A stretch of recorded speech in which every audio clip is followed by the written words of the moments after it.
그런데도 시세는 훅 올랐다가 훅 빠져요. 아직까지도 문제는 진행형입니다. 헤지펀드들은 이미 큰 시세를 먹고 나온 거고, 이제 고점에서 들어가는 사람들은 이제 절망적인 상황으로 빠지게 되는 거고, 이런 것들은 이제 주식시장에서도 이제 흔히 일어나는 것들이죠. 그래서 제가 원자재라든가 농산물 이런 것들 투자를 하시면 안 된다. 왜냐면 이런 것들의 시세는 7, 80%는 세력들, 헤지펀드라든가 뭐 기관들, 부티크들 이런 것들이 같이 담합을 해서 확 올렸다가 확 빠지기 때문에 여기는 들어가시면 안 된다. 그리고 여러분들이 정보도 굉장히 취약하다. 구할 수 있는 루트도 없다. 뭐 블룸버그 보신 것도 아니잖아요, 그렇죠?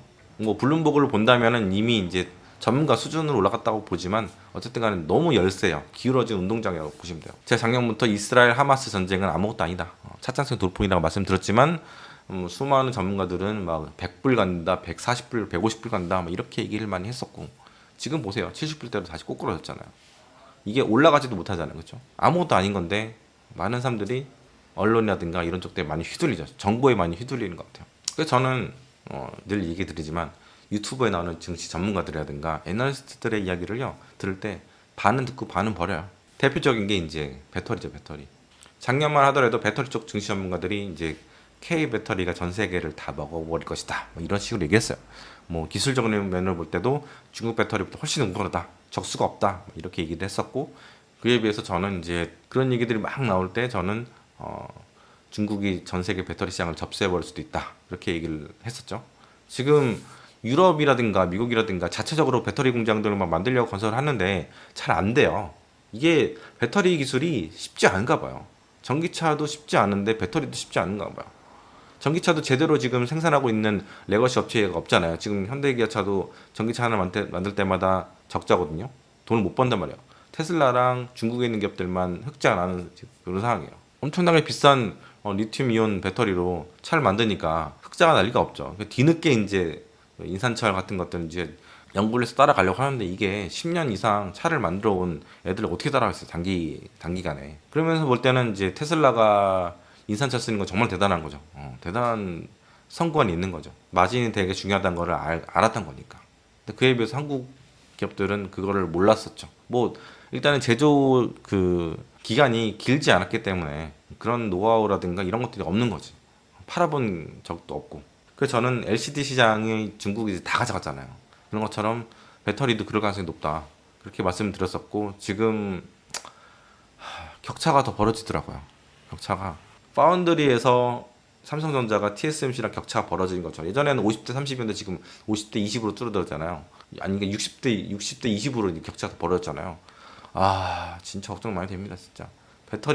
그래서 배터리가 우리나라의 그 새로운 차세대 먹거리처럼 이렇게 사람들이 생각을 했었는데 이게 더 중국한테 밀려버리니까 이게 또 한율하고도 연관이 되는 거예요 지금. 지금 중남미에서도 제가 전자상가를 자주 가거든요. 가면요 이미 QLED 상품들이 엄청나게 저렴한 가격으로 나와 있어요. 중국 것들이 화웨이 같은 그런 애들이 TCL 어제도 보고 왔거든요. 와 화질은 막 엄청나게 막 깨끗한 건 아닌데 어쨌든 QLED를 냈단 말이에요. 지금 우리나라는 LCD를 중국에다가 팔아버리고 이번에 마지막 LCD 공장 중국에 있는 거 우시였나 어디에 있는 거 그거 팔아버렸잖아요. 중국 기업한테 팔아버렸는데 BOE한테 팔아버렸나? 그리고 이제 LED, QLED, 퀀텀 뭐 디스플레이 뭐 이런 거 집중을 하는데 이미 중국도 엄청나게 저렴한 가격에 퀀텀 디스플레이 TV를 이렇게 뿌리고 있고 여기는 중진국이란 말이에요. 중진국인 나라들은 꼭 완전 최고의 막뭐 4천만 원짜리, 5천만 원짜리, 6천만 원짜리 막 한국에 있는 백화점들 현대 신세 가면 그 진열돼 있잖아요. 엄청나게 깨끗한 거. 그 정도까지 아니어도 돼. 4K 정도만 나와도 돼. 4K에 그 QLED 같은 거 엄청나게 큰 거 집에다가 달아놔도 충분하단 말이에요. 근데 그런 수요가 완전 하이 클래스보다는 더 시장이 크단 말이에요. 이거를 중국이 잡아먹게 되면 결국에는 QLED, LED도 중국이 가져갈 수 있겠구나. 그런 생각이 무섭더라고요. 어제도 저 그거 보면서 전자생가를 다른 나라 여러분들 가신지 모르겠어요. 저는 지금 600여 개 도시를 지금까지 제가 태어나서 여행을 했는데 전자상가를 꼭 가거든요. 몰 같은 데를 꼭 가거든요. 몰 되게 좋아하고 한국에 있을 때도 몰 되게 좋아했었기 때문에 가서 사람들의 소비 행태를 보는데 디스플레이 같은 것도 좀 본단 말이에요. 그러면 핸드폰도 많이 보고 그러면 삼성전자가 밀려가고 있다, LG전자가 밀려가고 있다 이런 것들을 많이 느낍니다 진짜. 한국에서도 이제 백화점에 하이세스라든가 TCL이라든가 이런 업체들의 그 제품들이 조금씩 이제 보이기 시작을 해요. 4년 전에도 그랬는데 지금 더 심해졌을 것 같아요. 근데 중국 폰을 쓰시는 분들도 은근 계세요. 노년층부터 시작해서. 왜냐면 한국의 그 새로운 신형 폰들이 뭐 180만 원, 뭐 200만 원, 200 몇십만 원 막 하잖아요. 특히 막 폴더폰 같은 경우에는 폴더블 폰 같은 경우에는 그러니까 너무 비싼데 한 50만 원대면은 거의 중국 폰 50만 원대면은 한국의 100만 원대 폰 수준의 그런 퀄리티를 내니까 노년층들 우리나라 노년층 40%가 빈곤에 빠져 있다고 하는데 그분들이 이제 중국 폰들을 사시더라고요. 여러분들 주변에 어르신들 보세요. 중국 폰 쓰시는지 안 쓰는지. 저는 그런 분들을 해외에서 특히 많이 봤고 해외에 나오게 되면은 약간 고정관념들이 많이 사라지거든요. 한국에 있으면은 차도 한국 차 아니면 독일 차밖에 없고 솔직히 얘기해서 그러니까 해외 나오게 되면은 일본 차 되게 많고 일본 차가 대부분이고 미국 차 조금 있고 독일 차는 좀 위쪽 클래스 이렇게 BMW, 벤츠, 아우디 이렇게 보이고 한국 차들은 가끔씩 신형들 깨끗한 거 보이는데 많지 않고 이렇게 전 세계를 좀 더 균형적으로 볼 수 있는데 한국에만 있으면 현대기아차 거의 70% 그리고 독일 3사 20% 나머지는 the others 이렇게 돼 있거든요. 그러니까 해외 자주 나와서 자주 보세요. 많이 보세요. 여러 나라 가셔가지고 많이 보시는 게 세상을 좀 더 균형적으로 볼 수 있는 그런 방법인 것 같습니다. 제가 막 여행 영상 같은 거 보면은 다 설명을 드리잖아요. 산업적인 설명은 다 많이 드리거든요. 지금 멕시코 영상도 올라가고 있는데 미국에서도 마찬가지였고 그 전에 이제 동남아에서도 마찬가지였고 다른 여행 유튜버들이 연애하고 막 다닐 때 저는 그런 거 하나하나 설명 드린단 말이에요. 이것도 한번 보십시오. 멕시코가 드디어 우리나라의 GDP를 능가해 버렸잖아요. 올해 다시 한 20년 만에, 15년 만에, 한 20년 만에 지금 역전했거든요. 근데 이 격차는 계속해서 벌어질 것 같고요. 제가 작년에 그 멕시코 있을 때 환율 1페소가 77원이었, 77원, 76원이었는데 지금 81원 넘어가더라고. 그 사이에 한 6, 7%가 더 올라간 거예요. 한국 대비로 해서. 거기다가 이제 GDP도 쭉 올랐기 때문에 환율 효과가 포함해가지고 한국이 이제 제 생각에는 멕시코를 따라잡기는 쉽지 않겠다 그런 생각이 듭니다. 이제 우리나라는 1,400원대를 기다리고 있고 멕시코는 이제 77원에서 1페소당 지금 81원 올랐고 또 85원까지 올라가겠죠. 미국 경제가 성장하면 같이 따라가기 때문에. 근데 여러분 아시겠지만 미국 경제는 일정 부분에 좀 조정은 있긴 하겠지만 결국에는 우상향하는 그런 경제고 이민자도 들어오고 있고 하이테크 쪽에서 주도권 잡고 있기 때문에 한국 경제는 점점 격차가 멕시코랑 벌어지지 않을까.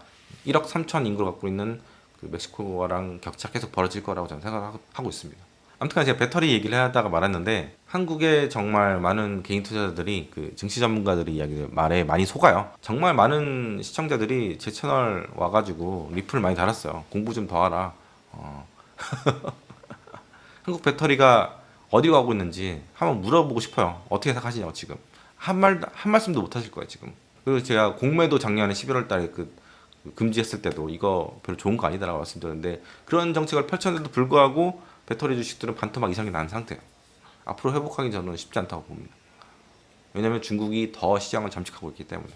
지금 중국이 유럽에다가 짓고 있는 배터리 공장 규모가요 상상 초월해. 한국이 10배거든요. 10배. 헝가리에다가 짓고 있는 공장 하나는요 지금 갖고 있는 그 SK이노베이션이라든가 그 LG 그 배터리 쪽 그리고 삼성전자 SDI 얘네들이 갖고 있는 그 유럽 총 공장의 그 생산 용량보다 더 커요. 그저 BYD 하나가 지금 지으려고 하는 헝가리 공장 같은 경우는 이런 거 보고 있으면 어떤 생각이 드세요? 진짜 무서워요. 무서워. 지금 돈을 다 때려붓고 있어 지금. 뭐 정부의 지원을 받고 뭐 때려박는다. 뭐 공산당의 지원을 받고 이제 중국 업체들이 유럽에다 때려박는다. 미국으로 수출한다. 헐값으로 수출한다 하는데 아니 지금 정부의 지원을 받지 않는 기업들이 어디 있습니까? 저기 그 미국 같은 경우에도 엄청나게 IRA 같은 거 해가지고 인텔에다가 18조 정도 지원하고 있고 난리잖아요. 한국만 지금 지원하고 있어. 한국만 지금. 한국이 뭐 한국 정부가 지금 윤석열 정부가 반도체 기업들한테 뭐 지원하고 있는 게 뭐가 있습니까 지금 아무것도 없잖아요. 지금 예산을 어디다가 쓰고 있는지 모르겠어요. 저출산을 위해서 쓴다고 하는데 뭐 40대 이상 정관 수술한 사람들 그 푸는 수술 하는데 1조 3천 쓰겠다고 하더라고요.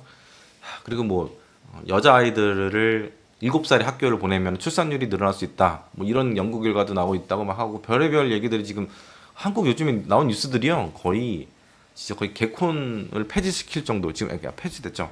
SNL 코리아를 폐지시킬 정도 너무 웃긴 코미디 뉴스가 너무 많아가지고 이거 외국인 친구들한테 얘기하면 진짜 많이 웃을 거예요. 말도 안 되는 거라고 그렇죠. 근데 이런 일들이 한국에서 일어나고 있어요. 지금 한국은 정말 뭐랄까 지금 헛발질을 계속 하고 있는 그런 느낌이 들어요. 해외에서 딱 볼 때는. 저는 바이든도 싫고 여기는 그 좌파잖아요. 그 윤석열 대통령 정부도 우파잖아요. 둘 다 싫어요. 저는 정파가 딱 중간이에요. 그 중도층. 바이든보다는 트럼프가 미국에 있어서는 더 낫다고 전 보는 사람이거든요. 어떤 면에서 볼 때는. 근데 이제 트럼프가 되면은 미국한테는 좋겠지만 전 세계한테는 안 좋겠죠. 엄청나게 무역 전쟁 하게 될 거고 한국에다가는 방위비 10조씩 내라 막 이럴 수도 있어. 지금 2조 3조 막 내고 있잖아요. 5조 내라고 일단 하겠죠. 그 다음에 나중에는 10조 내라고 하겠죠. 거짓말 막 풀면서까지 한국이 방위비를 잘 안 낸다 뭐 이런 식으로 막 얘기를 하고 다니더라고요. 진짜 한국 잘해야 됩니다. 지금 대통령 잘해야 되는데 쉽지 않습니다. 진짜. 아무튼 배터리 얘기하다가 자꾸 옆으로 제가 빠지고 있는데 배터리 공부하신다는 분들 많은데 책 보고 유튜브 보고 책도 뭐 배터리 아저씨가 쓴 책 이런 책들을 보시겠죠. 아니면 뭐 21세기 배터리가 뭐 시장에 우리 한국을 뭐 업시킨다 막 이런 책들이 또 안 봐도 서점에 쫙 깔려 있었을 것 같아요. 작년에 그렇죠. 제가 한국에 안 간 지 4년 됐지만 그랬을 것 같아요. 딱 상상이 가요. 그리고 이제 신문 기사 같은 거 보고 이런 걸로 이제 공부했다라고 보시는 것 같아요. 근데 제가 여러 번 예전에 말씀드렸지만 증시라는 거는 주식이라는 거는 의대 수준의 공부가 필요해요. 진짜 깊고 넓게 공부를 하셔야 되거든요. 어떻게 보면 의대보다 더 넓게 공부를 해야 될 수도 있어요. 왜냐면 너무 많은 산업들이라든가 뭐 심리 이런 것도 다 봐야 되고 어떻게 보면 철학 같은 것도 봐야 되는 그런 부분들이 좀 있잖아요. 물론 이제 의대는 아주 깊숙이 사람을 파고 들어가니까 또 깊이는 좀 다를 수도 있긴 하겠지만 의대 수준의 공부가 필요하다는 얘기를 누가 했냐면 앙드레 코스톨란이라는 사람이 얘기했었거든요. 근데 사람들이 주식을 굉장히 쉽게 봐요. 그냥 조금 보고 차트 보고 뉴스 듣고 누가 유망하다 하면 그거 따라가고 배터리 같은 입장에서 보면은 정말 해외에서 좀 유랑하고 있는 저보다도 공부하셨다는 분들이 지금 대패를 하고 있는 그런 상황이잖아요. 애널리스트들은 그 논리로 이제 세상을 보는 사람들이에요. 근데 이 세상이라는 거는 랜덤 워크거든요. 랜덤 워크이기 때문에 논리적이지 않아 랜덤 워크는. 근데 논리 하나로 세상을 파악하려 하는 게 애널리스트들인데 그러니까 애널리스트들이 잘 틀리는 거예요. 당장 우리 뇌만 하더라도 좌우가 나눠져 있잖아요. 이 같이 코어워크를 한단 말이에요. 근데 이제 우대 가지고만 투자를 하면 안 된다는 거예요. 근데 여러분들은 정치 전문가들이 그래프 같은 거 보여주고 뭐 차트 여러 가지 보여주고 같은 말인가? 그리고 데이터 같은 거 보여주면서 이게 이래서 딱딱딱 이렇게 될 겁니다 라고 하는데 그걸 이제 그대로 믿죠. 그리고 요즘에 이제 과거의 패턴을 보고 미래를 예측한다 이런 사람들도 있어요. 랜덤 워크의 세계에서는요 과거의 뭐 이런 것들이 그렇게 크게 의미가 없습니다. 뭐 복잡계 뭐 이런 얘기하는데 복잡계라든가 뭐 랜덤 워크라든가 뭐 비슷한 말이죠. 그리고 그런 패턴이라는 것도요 남들도 다 알고 있는 패턴이에요. 근데 그렇게 쉬운 거면은 모든 사람들이 다 그 패턴을 돈을 벌었을 텐데 실상으로는 그 패턴이 잘 틀립니다. 그래서 이제 패턴 하는 얘기하는 사람들도 믿지 마시고 너무 잘 속습니다 사람들이. 단기적으로 몇 번 맞출 수 있죠. 근데 길게 볼 때는 내 투자 인생에 있어서 그런 것들은 아무것도 아니다. 저도 올해로 이제 23년 주식 투자를 하고 있지만 주식시장에 과연 패턴이라는 게 있을까? 그런 생각을 해요. 없어요, 없어. 저는 그 매크로를 여러분들 보실 때 그 큰 흐름으로 보시는 연습을 했으면 좋겠어요. 유튜브 같은 경우는 단기적인 시향을 이렇게 말하는 곳이거든요. 큰 흐름을 보시려면 결국은 또 책을 보셔야 돼요. 근데 한국 사람들 자체가 학교 때 너무 책을 많이 보고 찌들어가지고 졸업을 하게 되면 책을 안 보잖아요. 전 세계적으로 한국 사람들의 독서량이 정말 바닥이거든요. 이제 서점도 얼마 없고 뭐 온라인으로 많이 넘어갔다고 하는데 과연 그냥 이제 파이가 이제 그쪽으로 이제 쏠린 것뿐이지 전체적으로 독서하는 양이라든가 이런 것들이 확 획기적으로 늘어난 건 아니라고 저는 생각하거든요. 그리고 저는 서점 같은 오프라인 그런 것들도 굉장히 중요하다고 생각을 해요. 그래서 전 늘 이제 한국에 있을 때도 응원하는 마음으로 오프라인 서점에서 책을 사고 막 그랬었거든요. 아무튼간에 여러분들이 투자하시는 분들이 그 유튜브라든가 뭐 이런 것들 뉴스 이런 것들만 주로 보시기 때문에 한국의 이제 금융 그 지식 수준 랭킹 같은 거 보면 하위권이잖아요. 저는 이제 개인적으로 이제 독서 토론방을 이제 8개월 정도 운영을 하게 되면서 이제 10권씩 20권씩 책을 읽는 분들 이런 분들이 이제 하시는 이야기들이 너무 성숙돼서 깜짝 놀래요. 그리고 이런 분들이 시장의 일희일비에 따라서 움직이지 않는 거, 흔들리지 않는 것들 보면서 되게 많이 성숙하셨구나 그런 생각이 들면서 어떨 땐 보람도 많이 느끼고 이번에 새로 들어오신 분들이 이런 얘기 하시더라고요. 저는 여기서 하는 이야기들을 못 알아듣겠습니다. 내가 이렇게 그 주식 투자에 있어서 잘 모르는지 까먹는지 몰랐습니다. 이런 식으로 얘기를 하시더라고요. 토로를 하시더라고요. 저한테 개인 톡을 보내주시더라고요. 근데 많은 사람들이 잘 모르실 거예요. 모르신 상태에서 주식 투자를 하시는 것 같다는 생각이 들고 그래서 많이들 까인 것 같고, 지금 같은 경우에는 시장에 많이 올랐기 때문에 모두가 뭐 돈을 번다라고 생각하시는 분도 있고 착각하시는 분도 있지만, 이 물이라는 게 빠졌을 때 저는 늘 느껴요. 사이클이 계속 있어요. 주식시장이 제 24년 있으면서 계속해서 있었는데, 시장이 막 폭등할 때는 다 같이 돈을 번 것처럼 느껴지지만 결국에는 진짜 돈을 움켜쥔 사람들은 거기서 살아남은 사람들, 수영장에 물이 빠졌을 때 누가 벗고 있는지를 알 수 있다라고 버핏이 얘기했던 것처럼 정말 나중에 중요한 거예요. 하락했을 때 진짜 내가 돈을 갖고 있는 거, 이게 정말 중요한 거라고 생각을 합니다. 그래서 저번에 제가 영상에서 말씀드렸던 게, 주식시장에서 작년에 올라가는 장이었잖아요. 환율도 올라가고, 그래서 2% 정도만 돈을 벌었다라고 말씀드렸어요. 양도세 그 기준을 볼 때. 뭐 그러면서 이제 70% 100%씩 번 사람들이 주변에 부지기수를 하는데, 저는 끝까지 가봐야 안다. 돈을 벌고 있을 때는 모든 게 즐겁고 행복하고 이게 끝이 안 날 것 같다고 생각하지만, 여러분들 잘 수익 잘 지키십시오. 저는 그렇게까지밖에 얘기를 못 하겠어요. 뭐 지금 홀딩하고 있는 사람들도 돈을 벌고 있는 사람들 많을 것이다라고 했지만, 그럼 이 사람들까지 포함해서 2, 3%더 플러스해서 전체 시장에서 투자자들의 한 5% 정도가 돈을 벌고 있다고 쳐봐요.